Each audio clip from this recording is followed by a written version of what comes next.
Hi everyone, my name is Gabriella Courier. Today we're working on homework 4, part A and B for transport 1.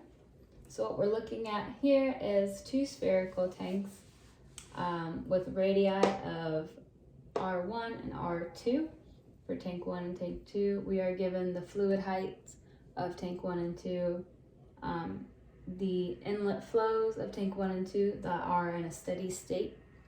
And then we have this pipe running from tank 1 to tank 2 and then out of tank 2, which we are given the areas for tank 1 and tank 2. And then we just want to look at our velocities here for part A, where we'll be deriving the steady state equations to find the initial flow rates for tank 1 and tank 2.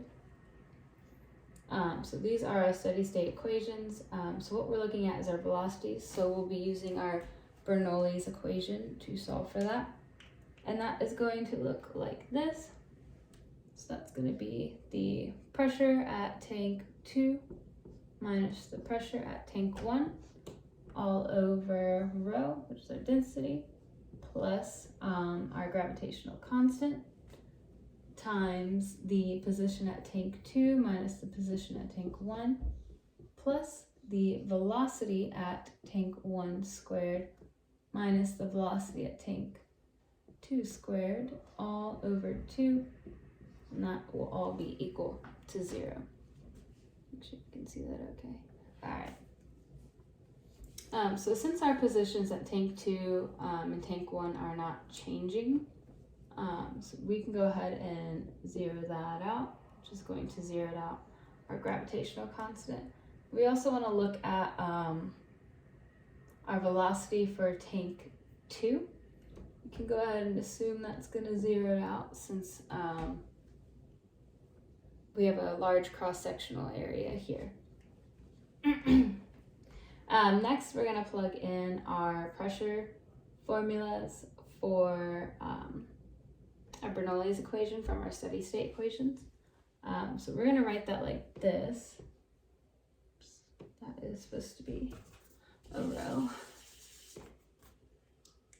It's going to look like rho times gravitational constant of the height at tank 2 minus the height at tank 1 all over rho. That cancels out or zeroes out. So then we're just left with the velocity at tank 1 squared all over 2 equals 0. So we can go ahead and cross out our rows right here.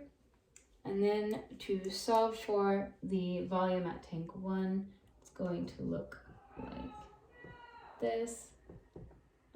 Gravitational constant times the height at tank 2 minus the height at tank 1. And then we're just going to square that.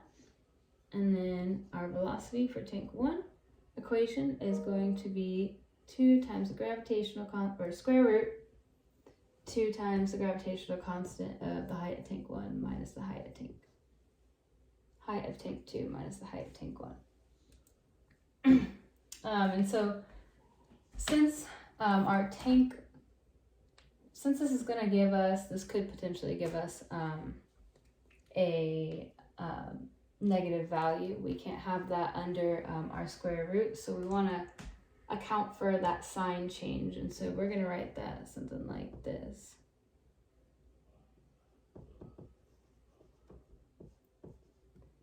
H2 minus H1 times square root of 2 times gravitational constant, and we're going to add absolute values under our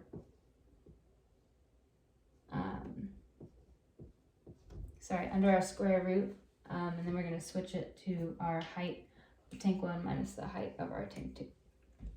All right, so now that we have that equation solved for, we're going to go ahead and solve for our other section, which is going to be the pipe coming out of tank 2. And then I'm going to erase this so we can save some space. Save this equation, and then we'll go to that. All right, for tank 2 and solving for the velocity coming out of tank 2, we're going to use our Bernoulli's equation again to solve for that velocity. All right, so that's going to be this right here. I'm just going to rewrite it.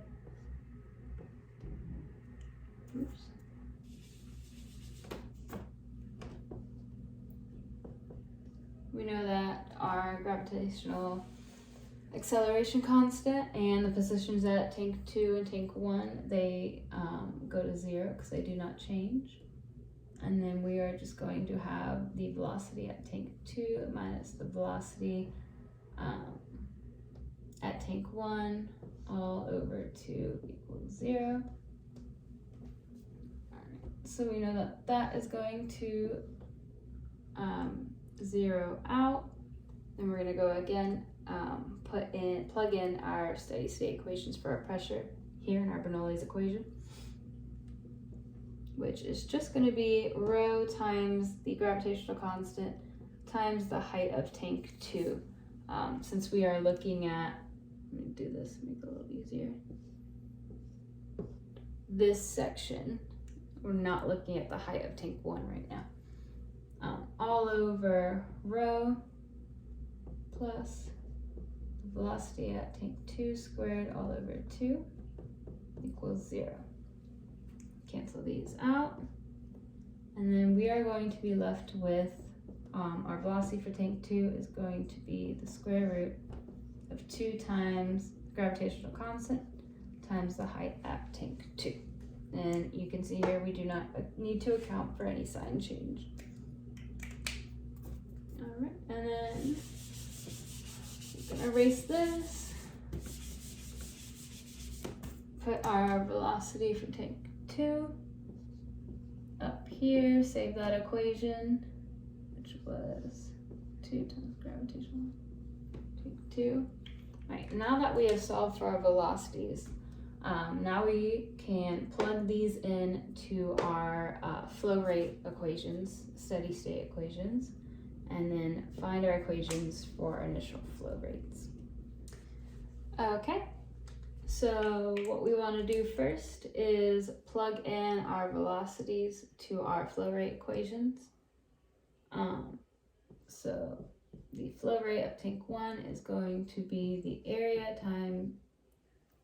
tank 1 times our volume for tank 1, which we found right here. We're just going to plug that in, account for sign change,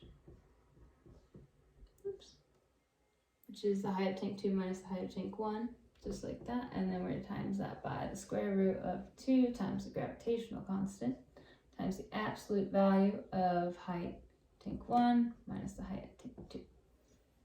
And then for our flow rate at tank 2, we're going to do the same thing, plug in our velocity formula that we have found. So it's going to be the area of tank 2 times square root of 2 times gravitational constant times the height of tank 2. Okay, sorry about that. I wanted to adjust the camera. Trying to get rid of this glare right here, but that doesn't seem to be working. And so now we're going to derive our steady state equations that we found to get our initial flow rates for tank 1 and tank 2. So, oops, that's not right. So the change in velocity due to time in tank 1 is going to be our inlet flow of tank 1 minus our flow rate of tank 1. So we're going to write that like this. Q in 1 minus this equation right here.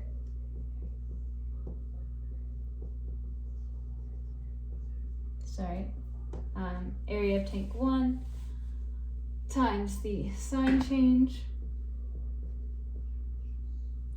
under the square root, and then multiply that by the square root of 2 times gravitational constant times the absolute value of the height of tank 1 minus the height of tank 2.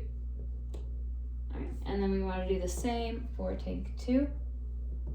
So we're going to look at the change in velocity of tank 2 all over time, which is going to be our inlet flow of tank 2, and instead of just minus our flow rate at tank 2, it's going to be plus our flow rate at tank 1 minus our flow rate at tank 2, because tank 1 is flowing into tank 2, so tank 2 is getting that extra rate of flow than tank 1 was getting. So we're gonna do this Q and 2 plus our equation, and instead of writing it out, I'm just gonna write that, because you can see the equation right here, minus our flow rate equation for tank 2, which is a area of tank 2 times the square root of 2 times the gravitational constant times the height at tank 2. All right, so now we have solved for part A. We're going to save these equations, and then we're going to use our derived equations in part B to solve for the time variation of the fluid height in both tanks. Okay, so we are on to our last step in homework 4, which is part B. So in part A, we derived our steady state equations, and we got our equations for the inlet initial flow rate in tank 1 and in tank 2. And now we want to look at the cross-sectional area that we talked about before in our tanks. And so I'm going to draw a little diagram here.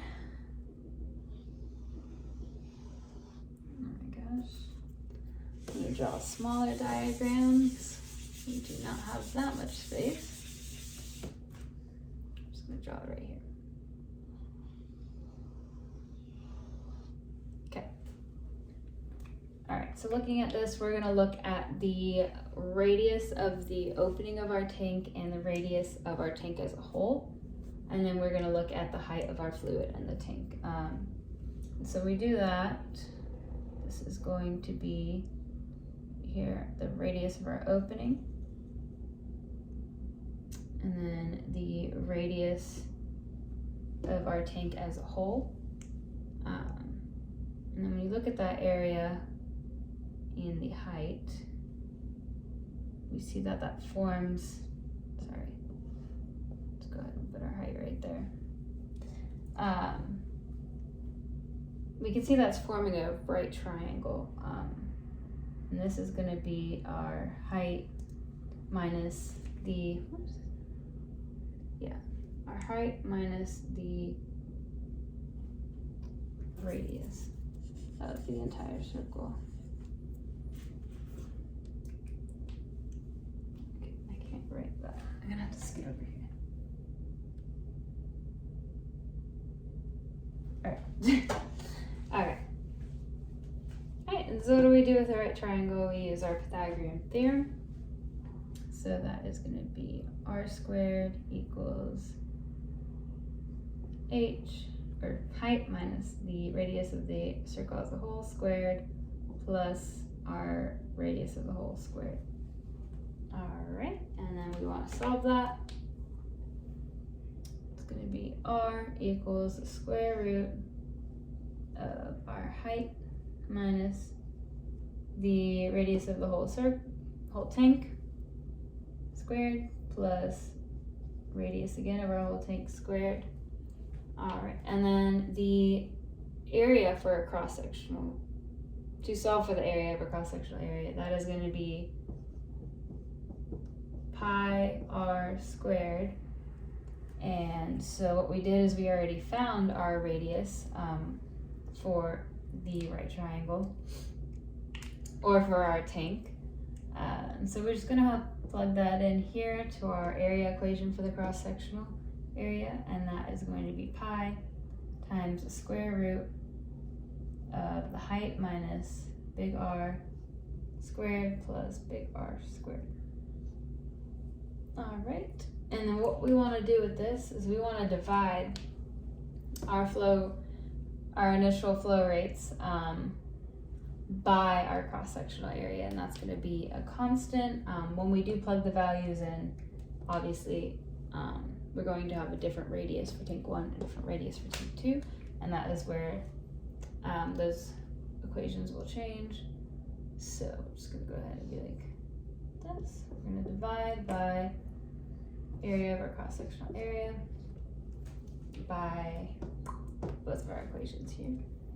And that is how we will solve, we'll go over it a little more in part C, but that's how we're gonna solve for the variation of the fluid height in both tanks, is using these formulas that we solved right here.